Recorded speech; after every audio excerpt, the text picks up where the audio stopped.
lost their dignity. And because they have lost their dignity, they are being treated in the most shabby manner. And they are being treated in the most shabby manner to their own applause. I'm embarrassed by this so-called meeting between the presidents of Nigeria and Kenya with the U.S. Secretary of State. It's embarrassing. Now, one, since Joe Biden came to power, he has been all over the world, meeting his colleagues, foreign ministers, and so on, of smaller countries.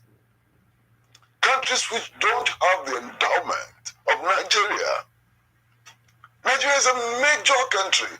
It has a population in excess of 200 million. That is what Nigeria is. Nigeria exploits 2 million barrels of oil a day. Nigeria is a major player in world affairs. Anthony Blinken is not talking to the Nigerian foreign minister, he's talking to the president. You understand? It makes me sick. Quite apart from that, Blinken has been all over the world, traveling all over the world, meeting people, discussing American foreign policy and so on. When it comes to Africa, he says, no, I'm not traveling, we'll do Zoom call because I'm afraid of COVID-19. What rubbish. Is Africa the epicenter of the pandemic? We are not. His own country is topping the world in terms of the figures. And then when it comes to Africa, he will not even travel to meet the heads of state. He will do Zoom call with them, and they are happy. Unbelievable. You know, put that aside. What right has the United States of America got to be defining who Africa's friends are? Africa's friends will be determined by the African people themselves, not by the United States of America. In the days when we were struggling against apartheid, in the days when we were struggling for national liberation and so on, where was the United States of America? The United States of America worked against our interests. The United States of America worked for the colonialists, worked for the racists, worked for the apartheid. How dare them turn around and tell us who our friends should be or who our friends are? They should listen to Nelson Mandela. When they made noises about the relationship that was being established between South Africa, after apartheid, and Cuba, Nelson Mandela told them in plain words that they have no right to tell them who their friends were. And that South Africans are keenly aware of the fact that when they were in the trenches, Cuba was there with them, the US was not there with them. This is Nelson Mandela. And this holds true even today. The United States of America will not tell us who our friends are. We know our friends. We know our problems. We have the capacity to solve our own problems. We may need friends, but we need friends who understand the conditions in which we are. We need friends who are not going to impose their culture, their understanding of the world and so on us. Why? Anthony Blinken is telling us that we should be wary of the Chinese. Let the United States give you $1. It comes with conditions. You understand? It comes with conditions which makes you their surrogate. China brings aid without those conditions.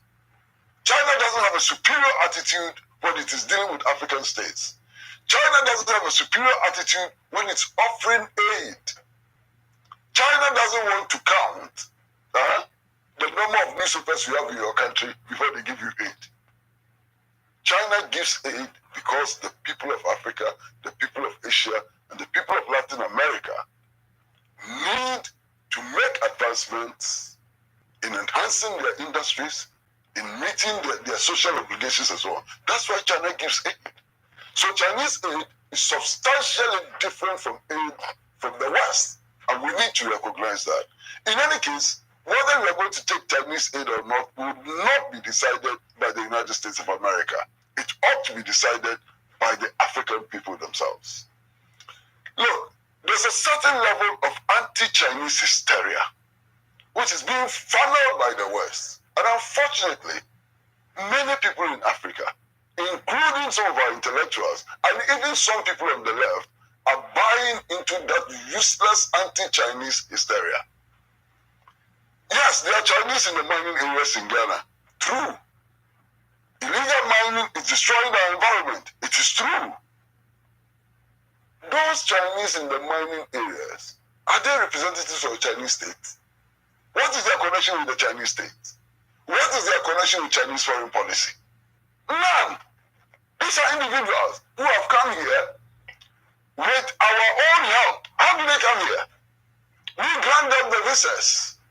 When the excavators are moving to the forest areas, don't our security people see the excavators? Our chiefs not complicit in the degradation of our environment and so on. Why blame Chinese? Why don't you blame yourself?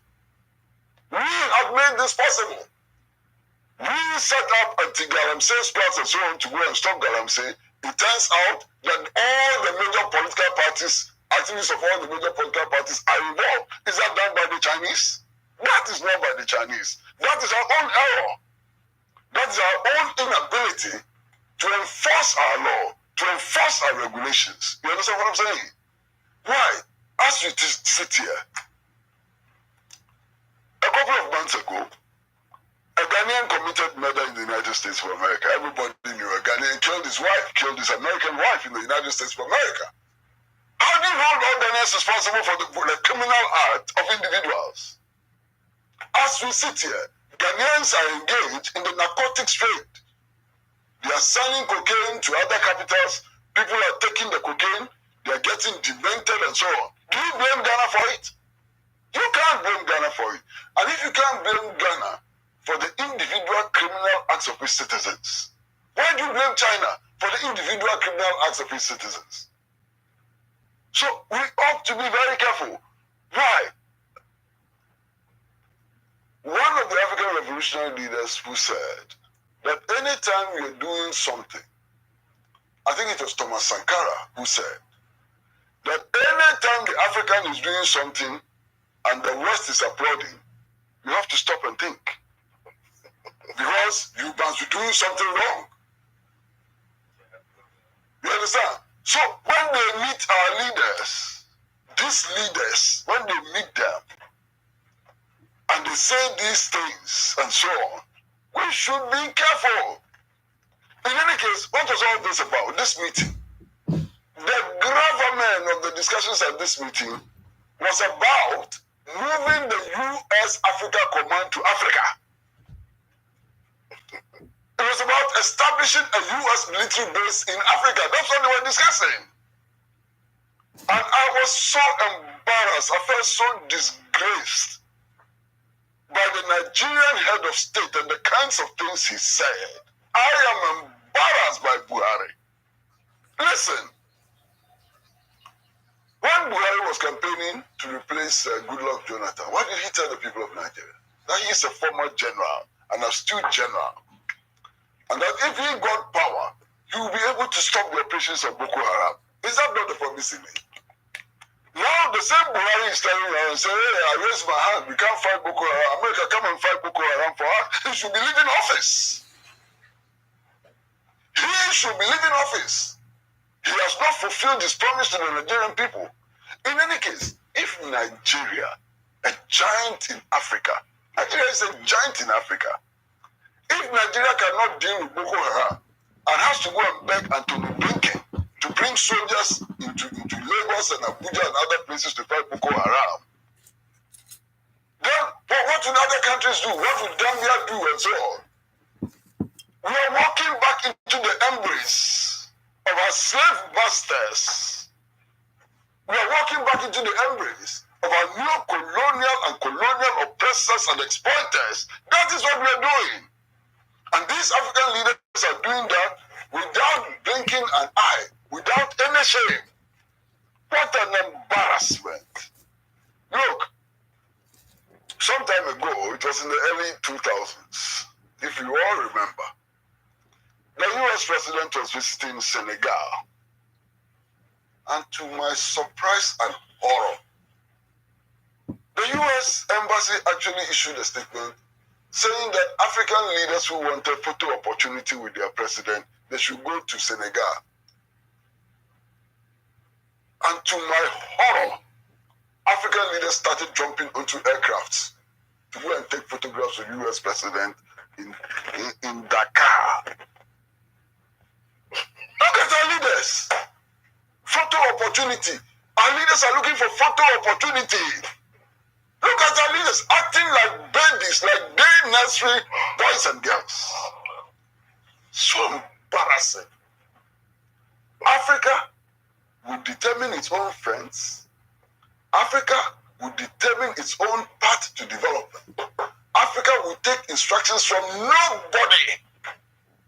Africa will take instructions from nobody about who our friends should be and who our friends should not be. Africa will take no instructions from nobody about what our development pattern should be. And the African leaders who want to act as house niggers must understand that the African people will not allow that to happen. We need leaders in Africa who have a vision of prosperity for the African people, a vision which deepens the independence of the African continent, a vision which unites the African continent in a struggle against poverty, in a struggle against underdevelopment, in a struggle for prosperity. Leaders who are lying prostrate before the forces of imperialism, begging for soldiers to come and deal with insurgencies in their countries and so on, are no leaders at all. And they will be rejected by the masses of Africa. They will be replaced by the forces in Africa, the forward-looking forces in Africa, who want to build an Africa without a bomb, an Africa without a foreign military base, an Africa capable of standing on its own amongst the continents of this world. I'm embarrassed by Buhari and the Kenyan leader and the manner in which they have degraded us and stumbled on our